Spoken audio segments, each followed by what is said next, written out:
అందరికీ నమస్కారం అమ్మ. ఈరోజు మనం తెలుసుకుంటున్న అంశం ఏంటంటే ముఖ్యంగా ప్రతి ఒక్కరికి తొలి ఉచిత గ్యాస్ సిలిండర్ నమోదు చేసుకోవడానికి మార్చి 31 వరకే అవకాశం ఉందని మంత్రి మనోహర్ గారు తెలిపినారు.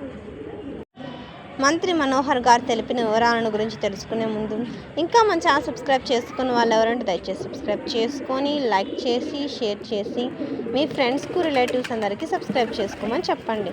నా ఛానల్ని సబ్స్క్రైబ్ చేసుకొని ప్రత్యక్షంగా పరోక్షంగా సపోర్ట్ చేస్తున్న వాళ్ళందరికీ పేరు పేరున ప్రత్యేకమైన హృదయపూర్వక ధన్యవాదాలు. ఇంకా ఆలస్యం చేయకుండా వీడియోలోకి వెళ్ళిపోదాం.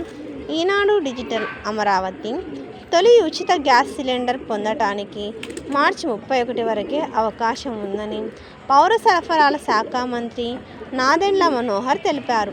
ఇప్పటి వరకు ఉచిత గ్యాస్ సిలిండర్ పొందని లబ్ధిదారులు వెంటనే నమోదు చేసుకోవాలని బుధవారం ఓ ప్రకటనలో కోరారు.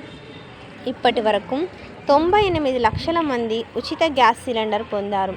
ప్రతి పేద ఆడబిడ్డకు ఏడాదికి 3 ఉచిత గ్యాస్ సిలిండర్ల హామీని కూటమి ప్రభుత్వం నిలబెట్టుకుంది.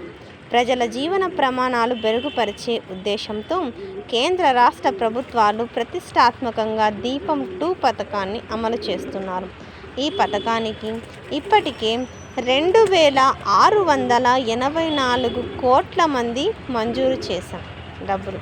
2686 కోట్ల రూపాయలు ఈ దీపం పథకానికి మంజూరు చేసినామని పేర్కొన్నారు. ఇది నిజంగా చాలా గొప్ప శుభవార్త. ఎవరైతే ఉచిత గ్యాస్ సిలిండర్లు కావాలనుకుంటున్నారో వెళ్ళి మీరు ఈ సిలిండర్ని ఏ విధంగా లబ్ధి పొందాలనుకుంటున్నారో వెంటనే మీరు నమోదు చేసుకొని అప్లై చేసుకోండి.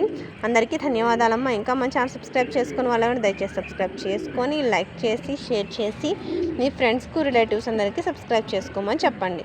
నా ఛానల్ని సబ్స్క్రైబ్ చేసుకొని ప్రత్యక్షంగా పరోక్షంగా సపోర్ట్ చేస్తున్న వాళ్ళందరికీ పేరు పేరున ప్రత్యేకమైన హృదయపూర్వక ధన్యవాదాలు. అందరికీ ధన్యవాదాలు. దయచేసి వీడియోని మాత్రం స్కిప్ చేయదు.